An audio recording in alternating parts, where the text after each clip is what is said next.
All right. Well, thank you, everyone, and good morning. I appreciate that this committee is going to shed some light on what's going on at USAID, but I do really wish that our friend with his golden chainsaw would drop on by because, you know what, Mr. Musk, we really would like to know what you're up to. And so far, our friends across the aisle have shielded you from appearing in front of Congress. So come on down, bring your chainsaw. We'll be happy to host you. Let's dive into some of our questions with the witnesses here. Mr. Primorak, I appreciate your federal service. Thank you for serving as a Fed. I hope that you do not share some of the same sentiments we've heard here in Congress over the last several days, that our federal workers are somehow enemies of the state, but in fact are selfless, dedicated individuals who serve our federal government and dedicate their life to this work. And I understand that you were the author of the USAID chapter, Project 2025. Is that correct? Yes, that is correct. And I was intrigued to read it last night because there was a number of things that I agreed with, both in your testimony and in the chapter. In fact, some of the things that I agreed about are that U.S. foreign aid is a powerful tool, that it should align with national security interests, that we should not be empowering foreign adversaries. And I, too, am also deeply concerned about autocratic regimes like our adversaries in China, who are aggressively investing in soft power at the expense of the United States. And I also agree strongly with all the witnesses that we need reforms to our foreign aid, that we need more oversight, vetting, auditing, and inspection of what is going on. However, and I recognize that, Mr. Primorak, you didn't really touch on this in your oral testimony here today.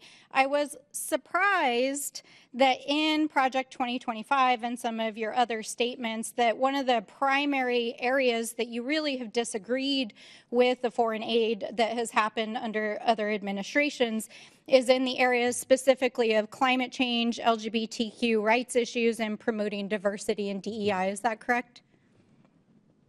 Yes. Yes. And although you did not testify as much today here about these issues, I want to just make sure you do believe in climate change, correct? Climate change, sure. Yes. Climate changes all the time. I'm a big reader of history. Yes. You can see throughout the millennia. Absolutely. And you understand that right now our allies in the Pacific who are on the front lines in pushing back against Chinese authoritarianism are requesting climate assistance from the United States because they are facing some of the most extreme impacts of climate change, correct? According to USAID just document, a yes or no, sir. You understand that about our Pacific allies, right? Of people killed by climate change, 99% drop. Sir, the so question is, do you understand that our Pacific allies, who we have defense agreements and compacts with, are asking the United States for climate assistance as for the exchange to provide a place for the United States, for example, to push back against Chinese authoritarianism? You understand that, correct? Yes, under Trump, yes. We were helping. Okay, so that is why we are involved in providing financial assistance and foreign aid around climate change, in addition to the fact that it is a global threat.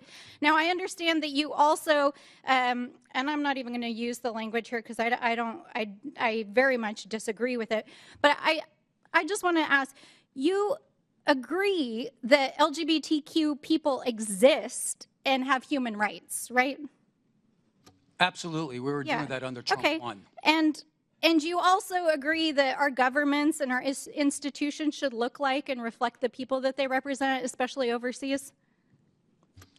It's part of being able to actually engage with foreign governments, correct? If we want to do counter China, there's nothing more that has alienated billions of people than pushing an ideology that they resent. Okay. Well, I see that you're not interested in engaging in the conversation. And while we can agree to disagree, I'll take this as a difference in values, maybe worldview.